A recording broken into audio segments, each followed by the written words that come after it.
বাবার তো কোনো অভাব নেই, তাই না? এত বাবা আমাদের আছে, বাবার আর কোনো শেষ নেই। কিন্তু শ্রীধাম বৃন্দাবনে যদি আপনি যান, তাহলে একটা নামেই আমরা কীর্তন করি, সেই নাম হচ্ছে রাধে রাধে। জয় রাধে, প্রেমসে বলি রাধে রাধে। আমাদের মায়েরা উলুধ্বনি দেন।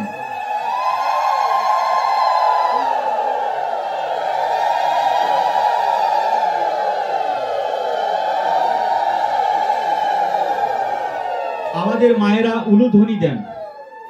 এই উলুধ্বনি কেন দেওয়া হয়? উলুধ্বনি যে দিয়ে থাকি আমরা জিহ্বাটা লাড়িয়ে, এখন আমাদের মা বোনদের যদি জিজ্ঞেস করি উলুধ্বনি শব্দের অর্থ কি, এটা বলা সম্ভব হবে না হয়তোবা। আবার অনেকে জানতে পারেন। একটা হচ্ছে আমি একা জানি, এটা অহংকার। এটা অহংকার নয়। আমি জানি, এটা অহংকার নয়। কিন্তু আমি একাই জানি, এটা হচ্ছে অহংকার। আমি জানি এ কথা বলা অহংকার নয়। অহংকার কোনটা? আমি এই জানি। এই যে ভাষার যে মাধুর্য, এই ভাষাময় মাধুর্য যদি আমরা না বুঝি, তাহলে আমাদের জীবনের শেষ পরিণতি খুব ভয়াবহ হবে। কারণ ভাষা, এক জায়গার ভাষা আরেক জায়গায় আমরা ঢুকিয়ে দিচ্ছি। কেমন দেখুন ভাষার মাধুর্য। বলা হয়েছে ভাষার মাধুর্য কেমন, বলছে সন্ধ্যাবেলা এখন তরকারি নিতে বলেছে স্ত্রী। আমি অনেক জায়গায় বলি এই কথাগুলো। ধরেন আমি বাজারে গেলাম, আপনার সাথে আসার সময় দেখা হলো, আমাকে আপনি বললেন দাদা কি কিনেছেন? বললাম এই সবজি আলু এগুলো কিনেছি।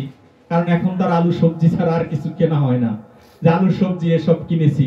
আর বলবেন না দাদা সারাদিন অফিস করেছি বা ব্যবসা করেছি, এখন বাসায় যাব, কি কি এখন অভাবে কিনি। আমি শহরে থাকি, ওখানে গিয়ে বলি এই গ্রামের কোনো তরকারি আছে, দেশি সবজি আছে কিনা, দেশি আলু আছে কিনা, সিম আছে কিনা, পেঁপে আছে কিনা, দেশিগুলো আমাকে দাও। কেন? কারণ দেশিটা বেশি একটা হাইব্রিড হয় না। এই হাইব্রিড সবজি যেমন খেতে সমস্যা হয়, হাইব্রিড সবজি যেমন খেতে স্বাদ লাগে না, শুধু পেট ভরে, স্বাদটা আর লাগে না, তদ্রূপ হাইব্রিড সাধু থেকে সাবধান। হাইব্রিড সাধু কেমন? যারা ভাষার অপব্যবহার করছে। অপব্যবহার কি রকম? বলছে সবজি কিনে আনছি বাবা, এই সবজিটা কি করবে তুমি? বলছে আর বলবে না, মাতাজি নিতে বলেছে। মাতাজি নিতে বলেছে, কি সুন্দর শব্দ। তা মাতাজি তুমি কাকে বলছো? মাতাজি। মাতা মানে মা, আর জি শব্দ লাগানো হয় কোথায়? যেখানে সম্মান প্রদর্শন করা হয়। একটা নামের আগে কেন শ্রী দেওয়া হয়? শ্রী শব্দের অর্থ সুন্দর, অথবা শ্রী শব্দের অর্থ জীবিত, এই বলে শ্রী দেওয়া হয়।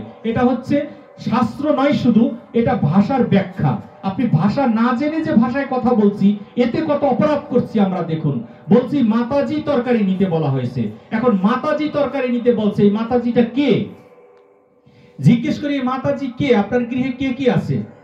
বলে আর বলবেন না, আপনি মনে হয় জানেন না, আপনার সাথে এতদিন চলি মশাই, আমার ঘরে কেউ নেই, আমার স্ত্রী আর আমি আর একটা সন্তান আছে।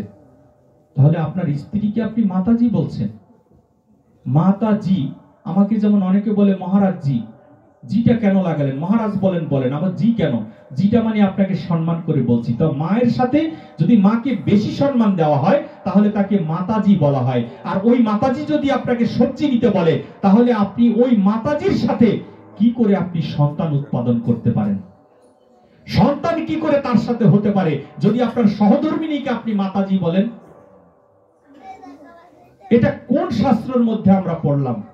তদ্রূপ এইগুলোকে পরিহার করতে হবে, ভাষা জেনে সেই ভাষা প্রয়োগ করতে হবে। আমি সকলের স্ত্রীকে মাতাজি বলতে পারবো, কিন্তু আমার স্ত্রীকে আমি মাতাজি বলতে পারবো না। এটা আমাদের ভাষা জানতে হবে, শিক্ষিত হলে হবে কি?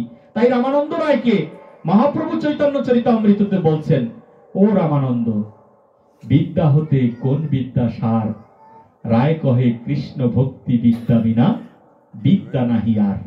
কৃষ্ণ ভক্তি বিদ্যা ছাড়া আর কোন বিদ্যাই নেই। বললেন ও রামানন্দ, বিরহ হতে কোন বিরহ সার, রায় কহে বৈষ্ণব বিরহ বিনা বিরহ নাহি আর। প্রভু একমাত্র বৈষ্ণবের বিরহ হচ্ছে বিরহ। একটা বৈষ্ণব বাড়িতে আসলো, তার সেবা দিতে পারলাম না, এটা হচ্ছে বিরহ। একটা বৈষ্ণবের ভজন করতে পারলাম না, একটা বৈষ্ণবের চরণে নিজেকে দিতে জানলাম না। বলেছে তোমার যদি সংসারের মায়ায়, সন্তানের জন্য, চাকরির জন্য, নিজের চাকরি, পরের চাকরি আমার চাকরি, আমার সন্তানের চাকরি, সন্তানের স্ত্রীর চাকরি, সন্তানের সুস্থতার জন্য কেঁদে কেঁদে তো কত জীবন কাটিয়ে দিলে, বছরের পর বছর চলে গেল। সাধুরা বলছেন সব কিছু ফেলে দিলেও দুটি ফোঁটা নয়নের জল তুমি রেখে দিও। বলছে এই নয়ন জল দিয়ে কি হবে? বলছে সারা জীবনের তরে তোমার গৃহে যদি একজন বৈষ্ণবের আগমন ঘটে, সেই বৈষ্ণবের চরণ তুমি তোমার সেই নয়ন জল দিয়ে ধৌত করে দিও। বৈষ্ণব সেবার জন্য কিছুর প্রয়োজন হয় না, অনেক টাকা দরকার হয় না, শুধুমাত্র ইচ্ছাটা থাকলেই বৈষ্ণব সেবা হয়ে যায়। তদ্রূপ মায়েরা যে সেবা দিচ্ছেন, সেই মায়েদের সেবার কথা, উলুধ্বনি যাকে বলি আমরা, দেখেন উলুধ্বনি কত সুন্দর একটা ধ্বনি। আমাদের প্রত্যেকটা মাঙ্গলিক কাজে উলুধ্বনি লাগে, বিবাহতেও লাগে, বাচ্চা জন্ম হলেও লাগে, পূজার সময় তো লাগেই, ঝাঁকে ঝাঁকে লাগে। আবার মায়েরা না দিলে বাবারা আবার বলি, আরে তোমরা জোকার দিচ্ছ না কেন? এখানে কি সবাই উলুধ্বনি দিতে জানে? সবাই জানেন? দেন তো দেখি। জয় জয় নিতাই গৌর সীতানাথ, হরি হরি বলন, হরি বল। সবাই জানে মনে হয়। সুন্দর। এই উলুধ্বনিটা কোথা থেকে এসেছে? উলুধ্বনি শব্দের মিনিংসটা আমাদের জানতে হবে। শুধু ধ্বনি দিলে হবে না। শ্রীমদ্ ভগবত গীতাও এই শাস্ত্র আলোচনা করেছেন। শুধু অর্জুন এ কান দিয়ে গীতা শুনে সে কান দিয়ে বের করে দেননি। অর্জুন শ্রীমদ্ ভগবত গীতা মাত্র একবার করে একটা শ্লোক শ্রবণ করেছিলেন। অর্জুন বলেছে, প্রভু, কৃষ্ণ জিজ্ঞেস করেছে তুমি এই গীতা কি করে আত্মস্থ করলে? অর্জুন বলেছে, প্রভু আমার কান একটা, তাই আমি গীতা অর্জন করতে পেরেছি তোমার কৃপাতে। বলেছে একটা কান মানি? তোমার তো দুইটা কান। বলেছে না না, এই কানে ছিদ্র নেই, এই কান বন্ধ। তোমার কথা কীর্তন আমি আমার একটা কান দিয়ে শ্রবণ করেছি, এটা আর বেরিয়ে যায়নি। এটা যদি ছিদ্র থাকে তাহলে এটা বেরিয়ে যেত। তদ্রূপ আমরা না জেনে যেগুলো করছি সেইগুলো কোনো শাস্ত্র নয়, জেনে করব সেটাই হচ্ছে শাস্ত্র। তদ্রূপ সত্যযুগে বেদগতি নামক একজন মাতাজি ছিলেন। এই বেদগতি নামক ভক্ত, তার বিয়ে হয়েছিল এক জমিদারের সাথে। সত্যযুগের ঘটনা। সেই বেদগতি সত্যযুগে তিনি জানতে পেরেছিলেন যে ত্রেতা যুগে শ্রী নারায়ণ রাম রূপে পৃথিবীতে আসবেন, এবং রামায়ণ 10,000 বছর আগে আসছিলেন। রামচন্দ্র হওয়ার 10,000 বছর আগে রামায়ণ এসেছিল। রামায়ণ কি একবার পড়ে দেখেছি? রামায়ণ তো আমরা কত শুনি। এখানে এমন কাউকে পাওয়া যাবে না যিনি রামায়ণ শুনেননি। কিন্তু রামায়ণ শুনে রামায়ণে কেন আমাদের ক্রিয়া করে না? এর অন্যতম কারণ, যিনি রামায়ণ কীর্তন করছেন এই জিনিসের লোভ লালসা শেষ হয়নি। ওই কীর্তনিয়া মহাশয়ের পায়ে হাত দিয়ে আমি বলি, তার লোভ লালসা শেষ হয়নি। কোন লোভ? টাকার লোভ নয়। তার সংসার চালাতে টাকা লাগবে, সেটা আমরা দিব। এ কি করছে? অনেক আসরে রামায়ণ করছে, আবার একটু সুযোগ পাইলেই বেরিয়ে বলে 5 মিনিট আমি আসছি। ওই 5 মিনিট যাচ্ছেন সিগারেট খাওয়ার জন্য। এসে আবার আসরে ঢুকে মুখটাকে একটু ধৌত করে আবার রামচন্দ্রের কথা বলছেন। তাই তো ওই রামায়ণ আমাদের ক্রিয়া করে না। যিনি পাঠ করবেন, যিনি প্রচার করবেন, যিনি কীর্তন করবেন, তাকে 100% শুদ্ধ হতে হবে। সে যদি শুদ্ধ না হয়, শুদ্ধ ইন্দ্রিয় দ্বারা কীর্তন না শ্রবণ করলে, তাহলে কীর্তনে কোনোদিন কাজ হবে না, হস্তি স্নানের ন্যায় ফল লাভ হবে। তাই কীর্তনিয়াদের আগে পবিত্র হতে হবে। কীর্তনিয়াদের আগে 2টা করে বিয়ে বাদ দিতে হবে। কীর্তনিয়াদের আগে টিকটক থেকে বেরিয়ে যেতে হবে। টিকটক করবে যেই কীর্তনিয়ারা, তাদেরকে দিয়ে আপনি কীর্তন দেওয়াবেন না। যদি দেখেন টিকটকার, ওই টিকটকারকে বায়না করবেন না। ভণ্ডামি করার জায়গা এটা নয়। এখানে যদি ইসলাম ধর্মের কেউ থাকেন, আমি তার পায়ে হাত দিয়ে বলতে চাই, মসজিদে যাওয়ার আগে তারা কত পবিত্র সহিত মসজিদে যায়। আপনি মসজিদের পাশে গিয়ে একটা গানে সুর দিবেন, দেখবেন 10 জন বেরিয়ে আসছে, এই এটা ভণ্ডামির জায়গা না, যাও, এটা মসজিদ, এখানে প্রার্থনা করতে এসেছি। তাহলে সনাতনীরা এই কথা কেন বলতে পারি না? আমি তো প্রার্থনা করতে আসছি, আমি কি নাটক করতে এখানে এসেছি? অসৎ ক্রিয়া কুটিনাটি সার অন্য পরিপাটি, অন্ন দেবে না করিব রতি, আপন আপন স্থানে প্রীতি সবাই টানে, ভক্তি পথে বড়ই বেগতি। ভক্তি পথটাই বেগতি লেগে আছে। তাই বেদগতি মা আমার, তিনি রামচন্দ্রের কথা জেনে রামায়ণ শ্রবণ করে। রামায়ণ কোন শাস্ত্র? রামায়ণ হচ্ছে আদর্শবান শাস্ত্র। আদর্শ একটা জীবের কেমন হতে পারে সেটা শিক্ষা দিয়েছিলেন রামচন্দ্র রূপে ভগবান এসে। কেমন আদর্শ? ভাইয়ে ভাইয়ের সম্পর্ক নিয়ে আপনি ভজন করছেন, স্বামী স্ত্রী সম্পর্ক নিয়ে আপনি ভজন করছেন, পিতা মাতার সাথে সম্বন্ধ নেই। আশ্চর্য হয়ে যায়, বাবা মা বেঁচে থাকতে দুইটা তিনটা ভাই থাকে, বলে ভিন্ন হয়ে গিয়েছি। ভিন্ন কে কে হয়েছে জানেন? ভাইয়েরা দুই তিনজন একসাথে থাকে, কিন্তু বাবা মাকে ভিন্ন করে দিয়েছে। ওই বৃদ্ধটা এখন রান্না করে খায়, ওই বৃদ্ধটার নিজের টাকার গড়া ঘরের ফার্নিচারটা কাজে লাগছে, বৃদ্ধটার নিজের টাকার গড়া ওই কাঁচিটা কাজে লাগছে, বৃদ্ধটার নিজের হাতের গড়া ওই ঘরের খুঁটিটা কাজে লাগছে, কিন্তু ওই বৃদ্ধটাকে আর জায়গা দেওয়া হলো না এই ঘরে। তার জন্য আমার চৈতন্য মহাপ্রভুর হরিনাম নয়, এই শিক্ষা সনাতন ধর্ম দেয় না। রামচন্দ্র বনবাস নিয়েছিলেন, রামচন্দ্র বনবাস নিয়ে বনবাসে চলে গেছেন, রাজা হবেন ভরত দ্বিতীয় ভাই হিসেবে। ভাই কেমন, কত মধুর সম্পর্ক। একদিন মনে পড়ে না যে বড় ভাই ছোট ভাইকে হোঁচট খেয়েছিল, সেখান থেকে উঠিয়ে এনেছে হাত ধরে। এই সম্পর্কে ভ্রাতৃত্বের বন্ধন আজকে ধ্বংসের পথে। 2 টাকা সম্পদের জন্য রামচন্দ্র বনবাসে গেলেন, ভরতকে ডাকা হলো সিংহাসনে বসার জন্য। অত বড় দশরথ রাজার রাজত্বর চেয়ার, আরে আপনার আমার তো 2 টাকার মালিক আমরা, কিন্তু দশরথ রাজার সেই রাজার স্বর্ণের চেয়ার, সেই চেয়ারে কে না বসতে চায়। আর ভরত বললেন, আমাকে যদি রাজা বানাতে হয় আমাকে অন্তত পক্ষে 10টা দিন সময় দিতে হবে, আমি এর আগেই চেয়ারে বসবো না। পাইক পেয়াদা সাজিয়ে ভরত খুঁজতে চলে গেলেন রামচন্দ্রকে। রামচন্দ্রকে খোঁজার জন্য যখন জঙ্গলে যায় ভরত, কত কষ্ট, সেই দুর্গম রাস্তা, সেই রাস্তাকে পেরিয়ে যখন ভরত যায়, লক্ষণ খবর পেয়ে বললেন, দাদা ভরত আসছেন। বলছে কোথায়? বলছে আমি খবর পেলাম ভরত আসছেন। রামচন্দ্র দাঁড়িয়ে কাঁদছেন, দাঁড়িয়ে দাঁড়িয়ে, যে কতদিন বনবাসে এসেছি, আজকে আমার ভাইকে আমি দেখতে পাবো। কেমন শিক্ষা দিচ্ছে রামচন্দ্র, আজকে আমার ভাইকে আমি দেখতে পাবো। আর লক্ষণ বলছেন, না ও মনে হয় দুষ্ট হয়ে গেছে, লোভে, চেয়ারের লোভে তোমাকে মনে হয় মার্ডার করার জন্য এসেছে, আমি লক্ষণ থাকতে তোমাকে আঘাত করতে দিব না। লক্ষণ তৎক্ষণাৎই ধনুকটাকে হাতে নিলেন। রামচন্দ্র বললেন, লক্ষণ ও তো আমার ভাই। বলেছে ভাই হলে ও সৎ ভাই। বলেছে ভাই কখনো সৎ হয় না, ভাই হচ্ছে আপন ভাই, ভাই হচ্ছে দিনের পথে নিয়ে যাবে যিনি, সে হচ্ছেন ভাই। ভরতকে আসতে দে লক্ষণ, তুই এমন করিস নে।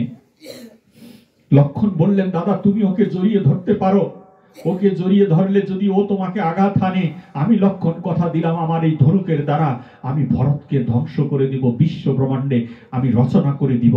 ভরতের মতো শত্রু ভাইয়ের প্রয়োজন নেই। ভরত যখন রামের সম্মুখে যায়, রামের চোখে জলে ভরা, ভরতের চোখেও জলে ভরা। ভরতকে রাম ধরতে গেলেন, আর ভরত অভূত হয়ে রামের শ্রীচরণে আত্মসমর্পিত হয়ে গেলেন। বলছেন, দাদা তুমি তো শ্মশান করে দিয়ে আসছো রাজত্বটাকে। বলেছে কেন?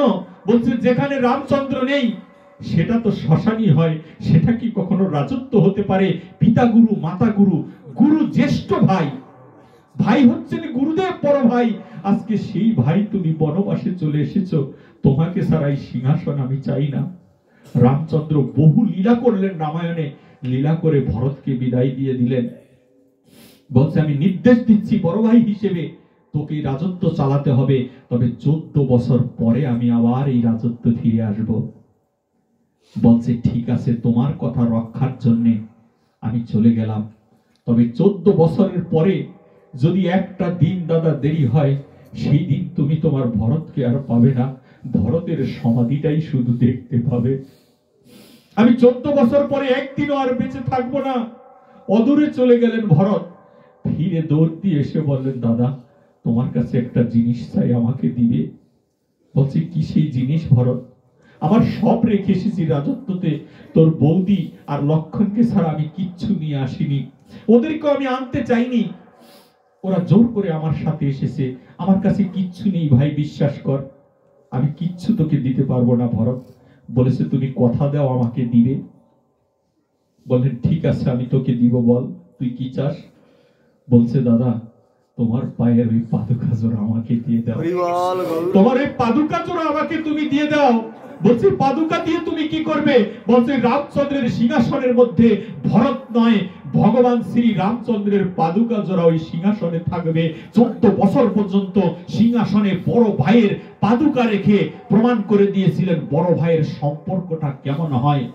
এটা তো সনাতন শাস্ত্র। তখন বলেছিল ভরতকে পিছন থেকে ডেকে রামচন্দ্র বললেন, ওরে ভরত, তুই আমার পাদুকা নিয়ে গেলি, আমি তোর বড় ভাই, তাই তো আমি তোর চরণ সেবা করতে পারলাম না। তবে মনে রাখিস, আজকে থেকে এই রামচন্দ্র কোনোদিন আর পাদুকা পায়ে দিবে না, খালি পায়ে এই 14 বছর আমি কাটিয়ে দিব। তবে আগত জন্মে যখন আমি কৃষ্ণ হব, তুই হবি আমার সুধামা। তুই সুধামা হয়ে দ্বারকায় যেদিন যাবি, সেই দিন আমি তোর এই চরণ সেবার ঋণ শোধ করার জন্য আমি বৈষ্ণবের চরণের সেবা করে দেব। আজকে সেই ভাইয়ের সাথে এত বড় অন্যায়। এই আসরে যারা রয়েছেন আপনারা অবহিত হয়েছেন যে ভাগবতের প্রণামীর কারণে, পারিশ্রমিকের কারণে আমি কোনো কিছুই গ্রহণ করে থাকি না, এমনকি গাড়ি ভাড়াটাও পর্যন্ত নেই না। এখানে আমার উদ্দেশ্যে যে প্রণামীটা দেওয়া হয় সেইটাও আপনাদের এখানে রেখে যাই। 2017 সাল থেকে আমি কোটিপতির সন্তান নয়। বিশ্বাস করুন, আমার পকেটে অনেক সময় 500 টাকা থাকে না, কিন্তু ভাগবতে যেখানে যাব সেখানে 1000 টাকা গাড়ি ভাড়া, টাকা ধার করে গিয়ে বৈষ্ণবের সঙ্গে উপস্থিত হওয়ার চেষ্টা করছি শুধুমাত্র, অন্য কিছু নয়। আমি কোনো সাধক নই। আমি জানি একমাত্র ওইখানেই ওই সম্পদটা রয়েছে, ভক্তের পদধূলি মাঝে। যে জন ওই ভক্তের পদধূলি গায়ে মেখে নিল, সেই সম্পদ লাভ করে গেল। এই জন্য মহাপ্রভু নবদ্বীপে বলেছেন, ওরে শ্রীবাস, সব তো নিয়ে নিলি, তুই সবকিছু লুটে নিলি। বলেছে কেন? তুই আমাকে প্রণাম দিলি না? বলেছে হ্যাঁ প্রভু, আমি তো সব সময় তোমার প্রণাম দিই। তা প্রণাম দিলে তুই কোথায় তাকিয়েছিস? প্রণাম দিয়ে আমি তোমার চরণে তাকিয়েছি। আর আমি নিমাই কোথায় তাকিয়েছি? বলছে কেন তুমি আকাশে তাকিয়েছো? আকাশে থেকে কি পেয়েছি? এটা তো মেঘ, আমি মেঘ দেখেছি। মেঘ তোমারই মেঘেই, আমি মেঘ দেখেছি। আর তুই কি দেখলি? আমার চেয়ে আমার নাম বড়, নাম হতে ভক্ত বড়, ভক্ত হতে ভক্তের পদধূলি আরো বড়। সেই ধূলিটাই তুই পেয়ে গেলি। সর্বশ্রেষ্ঠ যেটা, সেটা ওই চরণের মাঝে লুকিয়ে আছে। ওই বেদগতি মা আমার অত্যন্ত রাম পরায়ণ ছিলেন। রাম সীতার ভজন করার জন্য তিনি কোনো ছবি মূর্তি তৈরি করতে পারেননি, কারণ ওই সময় এগুলো সৃষ্টি হয়নি। তখন বেদগতি মা নিজে নিজে কল্প বৃক্ষ ভাগবত বলেছেন। ভাগবত বললেন, নিগম কল্প তরুর গলিতং ফলম সুখমুখাদমৃত সংযুক্তং পিব পান করো ভগবত রসমালায় রসিকা ভূমিকা ভাবুক। ভাগবত বললেন ভাগবত হচ্ছে রসমালাই। ভাগবত বললেন, ভাগবত কি শ্লোক আমাদেরকে শোনাচ্ছেন? নিগম কল্প তরুর গলিতং ফলম সুখমুখাদমৃত।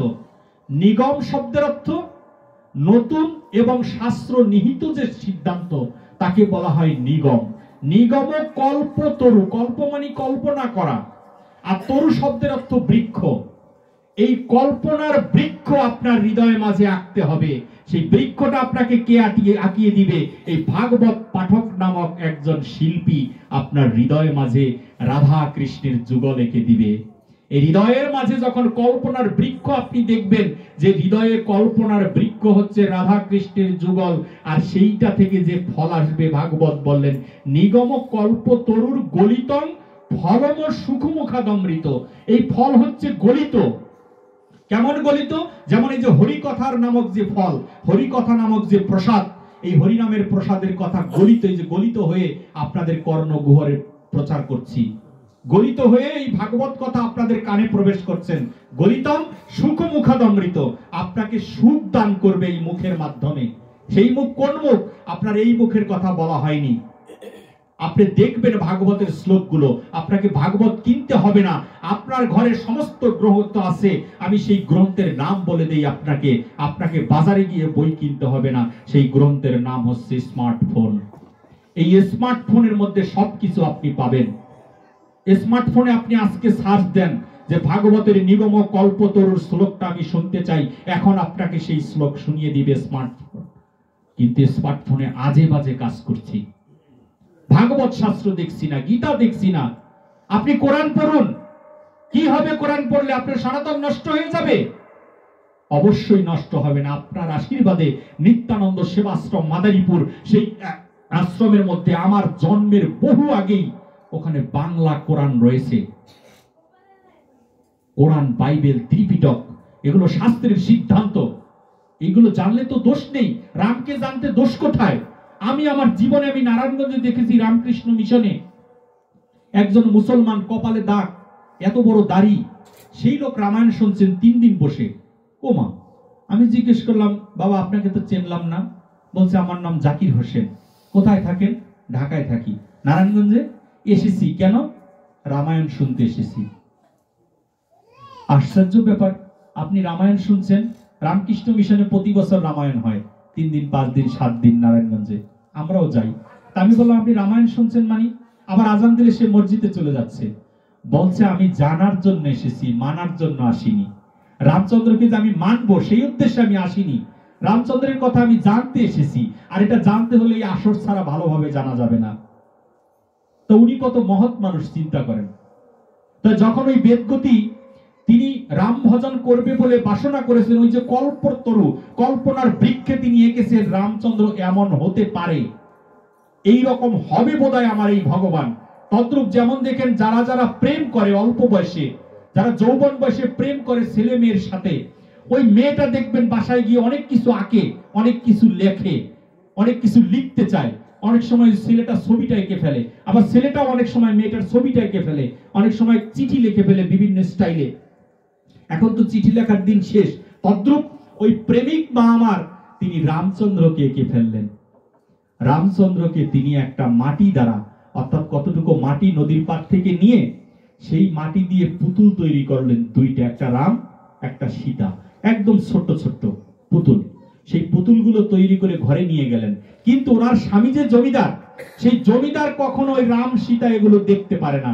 জমিদার ভাবছে আমি এই ভগবান, এই পৃথিবীতে আবার সৃষ্টিকর্তাকে, আমার আবার সৃষ্টিকর্তা আছে নাকি, আমার কত ক্ষমতা, আমি রাস্তায় বেরোলে 10 জনে সেলুট দেয়, রাস্তায় বেরোলে চেয়ার নিয়ে আসে, মানুষ পাগল হয়ে যায় খাবারের জন্য। তখন এই বেদগতি মা আমার, তিনি স্বামীর ভয়ে ভগবান ভজন করার জন্য খাটের নিচের একটা পায়ার কর্নারের সাথে রাম আর সীতার অসমাপ্ত মূর্তি এতটুকু রেখে দিলেন। প্রতিদিন সন্ধ্যা দুপুর যখন সুযোগ পায় তখনই গিয়ে ওই যুগলের সামনে গিয়ে তিনি রামের স্মরণে আসে আর রামায়ণ শ্রবণ করে, পরে দেখে কোথায় কি আছে, এমন করে ভজন করছেন। হঠাৎ করে ওই জমিদার তিনি একদিন চলে যাবেন সদাগরি কাজ করার জন্য। আগে এক দেশ থেকে আরেক দেশে যেত কাজের জন্য। ওই কাজের জন্য যাবে, তখন স্ত্রীকে ডেকে বললেন যে আজকে থেকে 15 দিন আমি থাকবো না, এই 15 দিন তুমি একটা কাজ করবে, এই রাজত্বটা তুমি 15 দিন চালাবে। বেদগতিকে বললেন 15 দিন এই রাজ্য চালাবে। বলছে ঠিক আছে, তুমি তাহলে ভালোভাবে যাও। কিছু দূর যাওয়ার পরে ওই বেদগতি তো রাজ্যের সবাইকে ডেকেছেন। এবার রাজ্যের সবাই এসে সাধু সঙ্গের মতো বসেছেন এক জায়গায় বসে। তখন বেদগতি তাদের সাথে রাম কথা কীর্তন প্রচার করছেন। মা বেদগতি আমার, এর আগে কখনো উলুধ্বনির প্রবর্তন হয়নি, তখন উলু দেওয়া হতো না এর আগে, এই ঘটনার আগে। তখন রামচন্দ্রের ভজন করার জন্য এই শিক্ষা সবাইকে তিনি ওই মা দিচ্ছেন। রাজার স্ত্রী যা বলবে তাই শুনতে হবে, সবাই তাই শুনছে। আর খাবারের কোনো অভাব নেই। মা বললেন যত খাবার আছে সব খাবার নিয়ে আসবি, ভান্ডে টাকার কোনো অভাব নেই। রাজা তো, জমিদার তো, জমিদার প্রতিদিন টাকা দেয়, বিভিন্ন ফল ফলাদি খাবার দাবার এনে দেয়।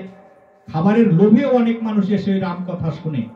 যখন 7 দিন চলে গেল, 15 দিনের জন্য গিয়েছিলেন, 7 দিন যখন চলে গেছে, তিনি যাচ্ছেন গাড়ি নিয়ে, সামনে গরুর গাড়ির সামনে দিয়ে একটা কালো বিড়াল দৌড় দিয়েছেন বেদগতির স্বামীর গাড়ির সামনে। কালো বিড়াল যখন দৌড় দিলেন তখন বললেন যাত্রা অশুভ হবে, আর আমি যাব না বাণিজ্যে, এবার ফিরে যাব। আমাকে যে সুখরঞ্জন দাস মহাশয় বিভিন্ন জায়গায় নিয়ে যায়, ওনার 2-3টি গাড়ি আছে, একটি প্রাইভেট আছে। সেই দিন আমাকে বলতেছে মামা শীত পড়েছে। এরা কেমন ভক্ত আমি আসলে খুঁজেই পাই না। বলছে মামা শীত পড়েছে, এপারে আসলে তো আপনি আমি একসাথে যাই, তো মোটরসাইকেলে খুব কষ্ট হয়ে যায়, তো টাকার একটু সমস্যা, তবু কষ্ট মষ্ট করে একটা প্রাইভেট কার কিনে ফেলি। বললাম এটা কেন কিনলেন মামা এই সময়? উনি বলছেন কেন? আপনাকে না আমি সাধুগুরু বৈষ্ণবের সঙ্গে নিয়ে যাব। এই বৈষ্ণব সঙ্গে নিয়ে যাওয়ার জন্য সেজন্যই আমি বলি যে আমাকে তো ওনারা বিনা প্রণামীতে আপনাদের চরণে চিরদিনের জন্য বিক্রি করে দিয়েছেন। যখন বেদগতি মা আমার সাধু সঙ্গ করছে, এমনি সময় রাজা স্বামীটা চলে এসেছেন 7 দিন পরে। বাড়িতে এসে দেখে মেলা বসেছে, সাধু সঙ্গের মেলা। যারা সাধু সঙ্গ দেখতে পারে না তাদের তো এইগুলো ভালো লাগার কথা নয়। তদ্রূপ তারও ভালো লাগলো না। সেই স্ত্রীকে ডেকে নিয়ে পাইক পেয়াদার সামনে অপমান না করে স্ত্রীকে ঘরের অন্দর মহলে নিয়ে বললেন, হয়তো তোমার রামচন্দ্রকে ফেলে দাও, আর না হলে আমাকে তুমি ছেড়ে দাও। স্বামী কি কখনো পতিরা ছাড়বে জীবন থাকতে? বেদগতি বললেন, আমি তোমাকেও ছাড়তে পারবো না, আর আমি আরাধ্য আমার পরমেশ্বর ভগবান শ্রী রামচন্দ্রকেও আমি ছাড়তে পারবো না। আমি এখন কি করব বলো? কি হবে ওনার ভজন করলে? আমি তো তোমাকে ডিস্টার্ব করছি না, তোমার খাবারের সময় খাবার দিচ্ছি, তুমি ঘুমানোর আগে তোমার পায়ে তেল দিয়ে দিচ্ছি, তুমি ঘুমানোর বিছানাটা ঠিক করে দিচ্ছি। তারপরে দিনান্তে একবার যদি 10টা মিনিট সময় পাই, সেই 10টা মিনিট আমার ভগবানের কাছে সময় দিয়ে থাকি। আমার দোষটা কোথায়? বলছে এসব চলবে না, তুমি এটা করতে করতে আমার প্রতি যত্ন কমে যাবে। কালকে সকালেই সিদ্ধান্ত দিতে হবে, আমি থাকবো না হলে রামচন্দ্র থাকবে। ওই মূর্তিটাই ঘরে থাকতে পারবে না। বেদগতির স্বামী তাকে বের করে দিলেন। কেমন শাশুড়ি ননদীর যন্ত্রণা! এই যন্ত্রণা বৃন্দাবনের রাধারানীও ভোগ করেছেন। যখন বেদগতিকে সিদ্ধান্ত দিতে আসলেন, সারা রাত্রি বেদগতি ঘুমালেন না। বেদগতিতে ভোরবেলা উঠেই তার স্বামী বলল, আজকে এই যে নদীর জল, এই নদীর জলের মধ্যে গিয়ে এখনই সকালে ডুবিয়ে দিয়ে আসবে তোমার এই অসমাপ্ত মূর্তি রামচন্দ্র আর সীতামাকে, এখনই ডুবিয়ে দিয়ে আসবে, যাও। স্বামীর বাক্য পালন করার জন্য বেদগতি মা আমার নদীর পারে কাঁদতে কাঁদতে চলে যায়। এই গ্রন্থ যেদিন পড়েছিলাম সেই দিন আর আমাকে আমি ধরে রাখতে পারিনি যে উলুধ্বনির এত বড় মাহাত্ম্য, অথচ উলুধ্বনি কি জেনেই দিচ্ছি নাকি না জেনেই আমরা দিচ্ছি। যখন বেদগতি যাচ্ছেন, তার শাড়ির আঁচলটা রাস্তা দিয়ে এলোমেলো হয়ে চলে যাচ্ছে, চুলগুলো খুলে গিয়েছে। হাঁটতে হাঁটতে নদীর পাড়ে গিয়ে সিদ্ধান্ত পরিবর্তন করলেন যে প্রভু, তোমাকে আমি ফেলে দিতে পারবো না, যদি ফেলে দিতে হয় আমি বেঁচে থাকতে পারবো না। তাই মাথায় নিয়ে আজকে নদীর জলে হেঁটে হেঁটে নিজের জীবনটাকে আত্মহত্যা করে দিব। আমি আগে ডুববো, তারপরে তুমি ডুববে। তাই ভগবানকে মাথায় নিয়ে বেদগতি নদীর মধ্যে প্রবেশ করলেন। নদীর মধ্যে অনেক দূর হেঁটে গেলেন। নদীর জলটা শুকিয়ে যাচ্ছে বেদগতির কারণে, জলটা কমে যাচ্ছে। যতই হাঁটছে নদীটা যেন শেষ হয় না। সর্বশেষ দাঁড়িয়ে বললেন, নদী তুমি আমার সাথে ছলনা করছো। আমি যদি একদিন রামের ভজন করে থাকি তাহলে আমি তোমাকে অভিশাপ দিব, তুমি যেন মরা নদীতে পরিণত হও, তুমি আর শুকিয়ে যেও না। তৎক্ষণাৎই নদী থেমে গেল। নদী তো মরা নদী হতে চায় না। নদী যখন থেমে গেল, দেখবেন বুক সমান জল হয়ে গেল। এই বুক সমান জলে দাঁড়িয়ে আরেকটু যখন এগোতে গেলেন, তখন অনন্ত কোটি বিশ্ব ব্রহ্মাণ্ডের মালিক আর থাকতে পারলেন না। বলো, তুই আমার নাম নিয়ে পড়ে যাচ্ছিস, আমার নামের যে বদনাম হয়ে যাবে, হরিনামের বদনাম হয়ে যাবে, এই রাম সীতার নামের বদনাম হবে। তুই তো আমার ভজন করলে খুশি, তাই না? আমার ভজন করলে তো তোর স্বামীর কাছে তুই থাকতে পারিস। বলেছি, হ্যাঁ প্রভু, কে তুমি কথা বলছো? বলছে, দৈববাণী তো শোনা যাচ্ছে না, দেখা যাচ্ছে না, কথাগুলো শুনতে পাচ্ছে। তখন বেদগতিকে সিদ্ধান্ত দিলেন যে আজকে থেকে ঘরে গিয়ে তুই দিনান্তে একবার যখনই পারবি এই মুখ দিয়ে একটু উলুধ্বনি দিবি। উলুধ্বনি যদি দেস তাহলে আমি সেই দিনের মতো তোর কাছে পূজিত হয়ে যাব। সেই উলুধ্বনিটা আমার নামে দিলে আমি তোর নামে পূজিত হয়ে যাব।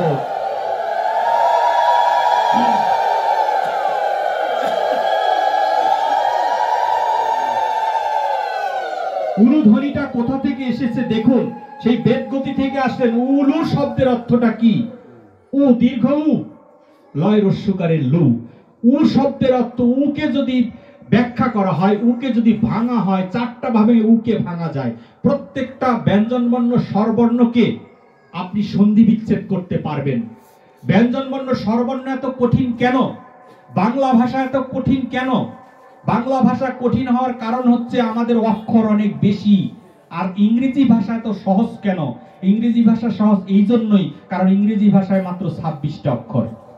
আর ব্যঞ্জন বর্ণ স্বরবর্ণ মিলিয়ে 57টা অক্ষর, ডাবলের চেয়েও বেশি।